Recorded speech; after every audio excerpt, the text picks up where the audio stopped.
जबलपुर मंडला की धरती आज गवाह बनी उस ऐतिहासिक शौर्य की, जहां 168 साल पहले पिता पुत्र की जोड़ी ने अंग्रेजों के खिलाफ विद्रोह का बिगुल फूका और तोप से उड़कर भी अमर हो गए। मुख्यमंत्री डॉक्टर मोहन यादव ने बलिदान दिवस पर उनके अमर योगदान को नमन किया। मुख्यमंत्री ने कहा कि जन्म और मौत तो एक बार होते हैं, लेकिन जो अपने जीवन को देश के नाम कर दे वो मौत नहीं बलिदान कहलाती है।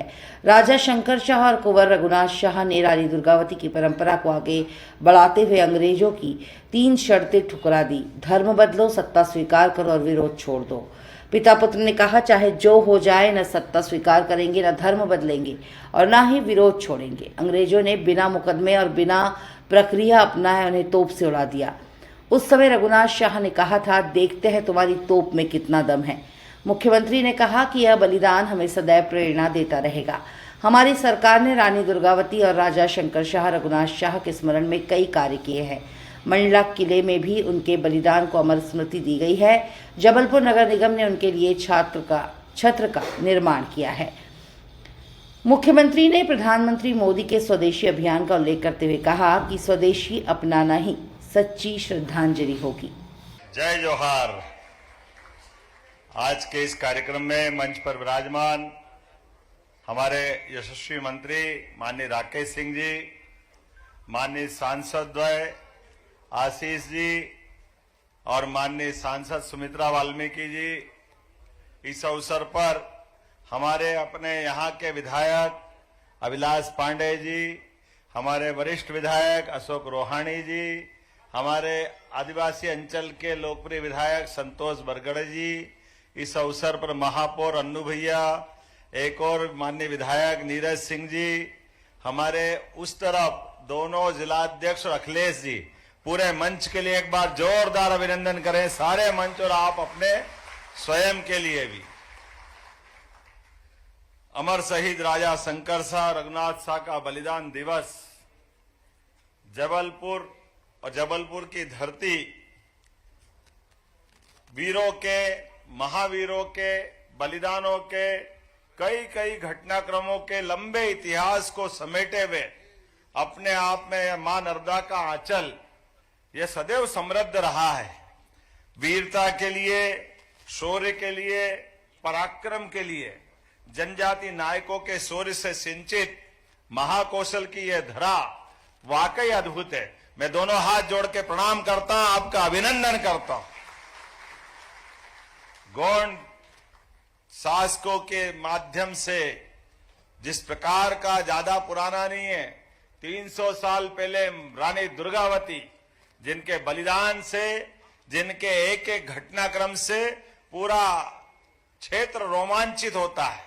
और उसके बाद परिवार आता है हमारा 1857 के भी पहले, जिस प्रकार से राजा शंकर शाह, रघुनाथ शाह, क्या खानदान है पूरा। मैं दोनों हाथ जोड़ के प्रणाम करता हूं, उनका अभिनंदन करता हूं। पूरे कुलवंश का जन्म जिसका होता है, शरीर भी उसका छूटता है, मृत्यु भी आती है, लेकिन जीते जी जो मौत को जीत ले, जो अपने पराक्रम से, पुरुषार्थ से, अपने हाथों से अपना खुद का मस्तक भारत माता के चरणों में समर्पित कर दे, वो वीर नहीं होते, महावीर होते, मर करके अमर हो जाते, उनका जीवन धन्य हो जाता है। उनके घटनाक्रम को स्मरण करते करते पीढ़ियां निकल जाए तब भी उनके बलिदान को कोई भूल नहीं सकता है। हम सब जानते हैं इस पिता पुत्र की जोड़ी में आमतौर पर यह बड़ा मुश्किल जाता है कि पिता जिस मार्ग पे चले, पुत्र भी उसी समय उनके मार्ग पे चले। यह कई जन्मों के पुण्य के बाद होता है, जब एक ही जगह, एक ही समय, एक ही साथ जब पिता और पुत्र ने और अपनी भावनाओं की अभिव्यक्ति, उन्होंने अपने आप को जीते जी इस बात के लिए प्रेरित किया कि हाँ, हमें अपने धर्म पे गर्व होना चाहिए, माता रणचंडी दुर्गा भवानी पे गर्व होना चाहिए। और नवरात्रि आने वाली है, बोलिए माता रानी की। क्या उनका अपना शौर्य पराक्रम था और उनकी अपनी भाषा में लिखी गई एक एक रचना, जिसके कारण से उनने अपने उस समय के सबसे बड़े शासक अंग्रेजों के लिए, लोग अंग्रेज और अंग्रेजों के कारण से उस समय के बड़े बड़े लोग, बड़े बड़े सत्ताधीश, बड़े बड़े शासक अंग्रेजों की धाक के आगे, उनकी साख के आगे, उनकी आतंक की और तमाम प्रकार की घटनाओं के कारण से आवाज भी नहीं निकलती थी। लेकिन राजा शंकर शाह तो अलग माटी के बने हुए थे। वो न केवल डंके की चोट अपनी बात रखते थे, बल्कि कविताओं के माध्यम से, गीतों के माध्यम से अपने पूरे आदिवासी अंचल में अलग जगाते थे। इस धरती के लिए, धरती मां के लिए, मां नर्मदा और नदियों के लिए, हमारे जंगलों के लिए, जनजाति वर्ग के, आदिवासी वर्ग के लिए, भारत माता के लिए हमको अगर जन्म दिया है अगर धरती ने, तो हमको कोई गुलाम नहीं बना सकता और अंग्रेज तो कभी बना ही नहीं सकते हैं। आओ संघर्ष करें, युद्ध करें, लगातार आह्वान कर रहे हैं। काल के प्रवाह में हम सब जानते हैं, ये घटना की जानकारी जैसे कि होता है, क्या होना चाहिए अंजाम। जो जिस मार्ग में चलता है, अगर कोई अग्नि जल रही है, बड़ी जंगल में आग लगी है और कोई उसमें जाने का हिम्मत करता है, तो वो उसका कलेजा क्या होता है, उसकी भावना क्या होती, ये छिपा हुआ नहीं। अंग्रेज क्या करेंगे, बहुत से वो जान लेंगे। अरे एक बार नहीं, 10 बार भी जान ले तो 10 बार पैदा होंगे और माता के आशीर्वाद से हर बार लड़ेंगे, हर बार जन्म लेंगे, लेकिन अंग्रेजों के आगे झुकेंगे नहीं। ये राजा शंकर शाह ने करके दिखाया, उनके बेटों को भी लेके आगे बढ़े, हमारे समूचे समाज को गौरवान्वित करने का काम किया है। और ये पूरा कुलवंश, कभी कभी ऐसा लगता है कि ये कितनी बड़ी इतिहास की घटना है, छोटी मोटी बात है क्या। जिस मार्ग पे शंकर शाह चल रहे हैं, उसके मार्ग, उन्हीं मार्ग पर उनके कुंवर भी चल रहे हैं, रघुनाथ साहब भी साथ दे रहे हैं और दोनों ने अपने जीवन का लक्ष्य बनाया। लेकिन वही बात खत्म नहीं होती। उनकी मां भी, मैंने शंकर शाह जी की पत्नी भी, रानी भी आगे बढ़ती है कि चलो हम जिस मार्ग पे चलना चाहें। अंग्रेजों के पैर कांपने लगे, धरती थर्राने लगी, उनको पकड़ करके जिस जगह लाया, हमें इस बात का गर्व है, हमने उस स्थान को भी तीर्थ स्थल बनाया। जोरदार अभिनंदन करें अपनी सरकार की भावना के लिए। जेल से कौन डरता है? भगवान गोपाल कृष्ण का जन्म भी जेल में हुआ है। क्या कर सकते कायर लोग, जेल ही बना सकते ना। मन की भावनाओं के बलबूते पर जिसने अपनी इंद्रियों को जीत लिया, जिसने अपने मन के भाव को जीत लिया, जिनने भारत माता के चरणों में अपना आप का कुर्बान करने का संकल्प कर लिया, उनके आगे तोप के गोले भी छोटे पड़ जाते हैं। उनके आगे मौत भी क्या कर सकती है। जिसने जीने के साथ अपने जीने को सार्थक करने का, इस धरती पर जब से धरती आई कौन अमर हुआ है? सबको मौत आती, जिसको जन्म मिला सबका शरीर छूटेगा, लेकिन जन्म और मरण के बीच वर्ण करने वाले, खुद अपनी मौत के आधार पर जीते जी मरकर अमर बनने वाले कोई शख्स है, वो राजा शंकर शाह, रघुनाथ शाह है। हमें इस बात का गर्व है। बलिदान दे दिया, तोप के आगे खड़े होकर कायर अंग्रेजों ने बजाय मुकदमा चला करके, उनको तोप के आगे खड़े करके, तोप के गोले के सामने खड़े करके अंग्रेजों ने फिर कहा, हम आपसे संधि कर लेंगे, आपकी जान बख्श देंगे। पहले जेल में समझाते रहिए, बोलते रहिए, आपको अपना धर्म छोड़ना पड़ेगा, हमारा धर्म अपनाना पड़ेगा, हिंदू धर्म छोड़ना पड़ेगा, पूजा पाठ छोड़ना पड़ेगी, आपको हमारी संधि करते हुए हमारे साथ चलना पड़ेगा, पेंशन दे देंगे, लालच देने लगे। लेकिन वो किसी और मिट्टी के बने हुए थे। उन्होंने कहा, तुम्हारा धन तुम्हारे पास रखो, चाहे मुझे भूखा मरना पड़े, मैं हिंदू धर्म नहीं छोड़ सकता। ये गौरवशाली संकल्प उन्होंने लिया है।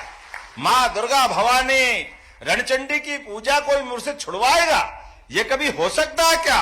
असंभव। ना उस समय ना इस समय हमारे आदिवासी भाई बहनों के इस गौरवशाली अतीत पे हमें सदैव गर्व है। उस समय भी ताकतें हमको इस लड़ाना चाहती थी, हमारे बीच फूट फजीयत करना चाहती है। अभी भी ऐसे बहुत सारे लोग मिलेंगे, लेकिन मैं मान के चलता हूं हमें अपने उस संस्कारों के बलबूते पर केवल शंकर शाह रघुनाथ साहनी, उनकी रानियां, और रानियां भी नहीं, उनके पोते, अरे बताओ तीसरी पीढ़ी के बाद रानी अवंतीबाई जुड़ गई। और 1857 तक लगातार संघर्ष की ज्वाला किसी ने जगाई, उनके खानदान ने जगाई। मैं उनके माध्यम से आपको प्रणाम करता हूं। जबलपुर वाले धन्य हो गए, पूरा आदिवासी अंचल धन्य हो गया, मंडला, पूरा क्षेत्र जबलपुर, क्या पूरा दौर आया होगा, जिसके कारण से मां नर्मदा ने भी अपने पुत्रों को आशीर्वाद दिया होगा।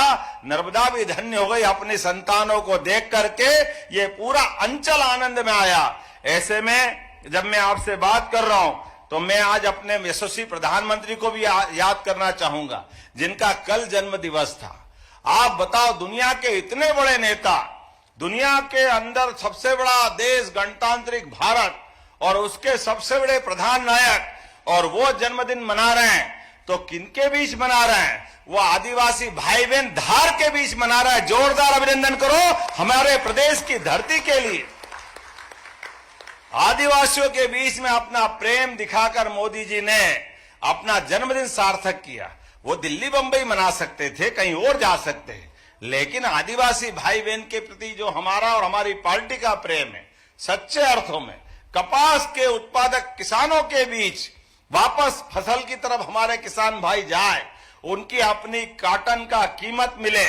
और उनने कल केवल इतना ही नहीं, माता बहनों के लिए भी, इस देश की आधा आबादी की चिंता अगर किसी ने की है तो यशस्वी प्रधानमंत्री के माध्यम से हमारी माता बहनों को नमस्कार करता हूं, आपको प्रणाम करता हूं। उनने कहा कि मैं आपसे एक चीज मांगता हूं। माता बहनें अपनी बीमारी को भूल करके घर परिवार की सेवा करती रहती है, वो पूरे घर को लेके चलना चाहती है, लेकिन ऐसे में खुद की बीमारी भूल जाती है। कई कष्ट अंदर होते हैं, सब दबाकर घर परिवार में, बाल बच्चों में, पति की सेवा में, सास ससुर की सेवा में सब भूल जाती है। तो उनने बड़े विनम्रता के साथ कहा है, उनके माध्यम से मैं आपको भी संदेश दे रहा हूं, अपना खुद का भी ध्यान रखिए।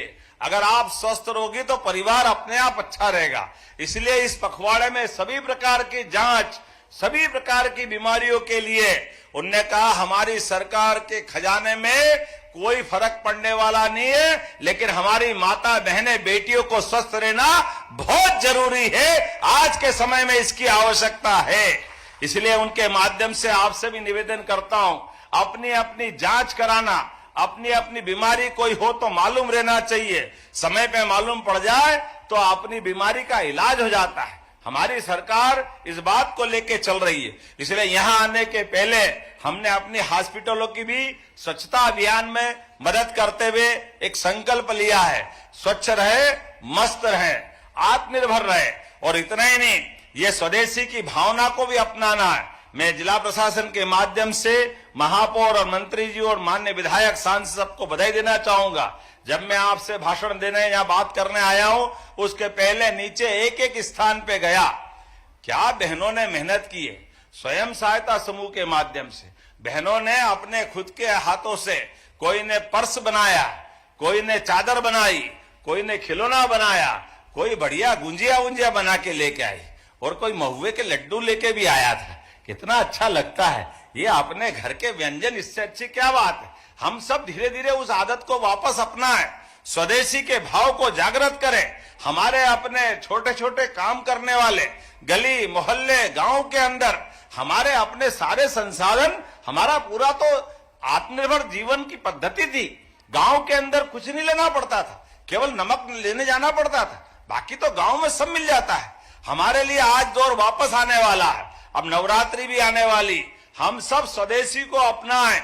स्वदेशी के माध्यम से जब हम बात करते तो हमारे छोटे छोटे दुकानदार, छोटे छोटे काम करने वाले बच्चे, घर भैया बहनें, सबके जीवन में दो पैसे आते जाते हैं, उनकी भी जिंदगी अच्छी होती। कहीं कोई दिया बनाने वाला है, कोई मूर्ति बनाने वाला है, कोई फल फूल सब्जी बनाने वाला है, कोई अपना छोटे मोटे सामान बेचने वाला है, सबको मदद करने के लिए हमारे पास इन सबके लिए परस्पर स्वदेशी के मंत्र के माध्यम से ही सबके साथ जुड़ने का मौका मिलता है। ऐसे में यशस्वी प्रधानमंत्री ने भी आह्वान किया है कि भारत को सक्षम बनाना है, समर्थ बनाना है, तो आत्मनिर्भर बनाना पड़ेगा। और भारत को आत्मनिर्भर बनाना पड़ेगा तो हमारे ऐसे सभी छोटे छोटे व्यापारी व्यवसायी को साथ में लेके चलना पड़ेगा। स्वदेशी के भाव को लेके आगे बढ़ना पड़ेगा।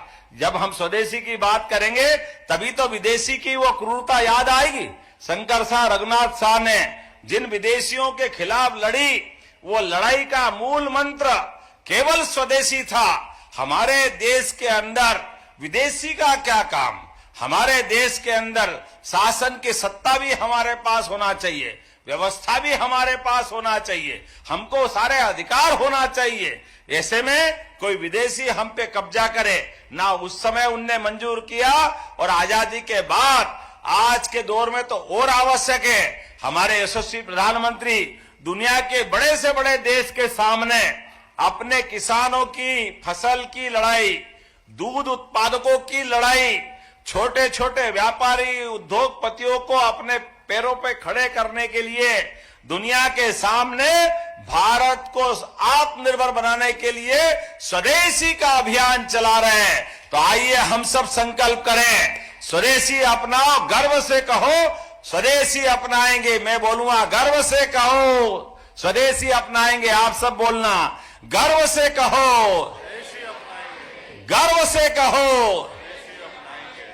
मैं आज के इस अवसर पर राजा शंकर शाह रघुनाथ शाह बड़ी माला लेके आए थे, मैंने विनम्रता से मना किया। आज बलिदान का दिवस है और बलिदान का दिवस उनका 168वां बलिदान दिवस है, लेकिन हमारे लिए ये आज का दिन बहुत पवित्र है। आज का दिन बहुत श्रद्धा से अपनी मस्तक को नमा करके उस शहादत को स्मरण करने का है, उस कुलवंश को याद करने का है। हमारे अपने सबके साथ मैं धन्यवाद देना चाहूंगा राकेश जी को, सुमित्रा जी को, आशीष जी को, अभिलाष पांडे जी को, अशोक रोहाणी जी को, संतोष जी को, महापौर नीरज जी, सबको। इनने सबने बोलने का समय मेरे को दिया है। मेरी तरफ से एक बार सबका अभिनंदन कर दे। सबने अपना बोलने का समय बचा करके मुझे बोलने का मौका दिया। मैं आप सबका भी आभारी हूं और उम्मीद करता हूं आज के इस अवसर पर, चूंकि विलंब से आया, थोड़ी क्षमा भी चाहता हूं। बारिश का मौसम है, अगले कार्यक्रम में जाने के लिए मौसम बदल रहा है, ऐसे में उस जगह हेलीकॉप्टर से उतरना कठिन हो जाएगा, तो हमने बीच में ही डायरेक्ट आपसे बात कर ली। लेकिन आप सबको देख करके मेरी सारी थकान दूर हो गई, आनंद से भर गया। आप सबको प्रणाम करता हूं और आप सबका वंदन करता हूं, अभिनंदन करता हूं। आने वाली नवरात्रि की, दशहरे की, दीपावली की सभी की शुभकामना देते हुए मेरे साथ सभी बोलेंगे भारत माता की, भारत माता की, भारत माता की। बहुत बहुत धन्यवाद।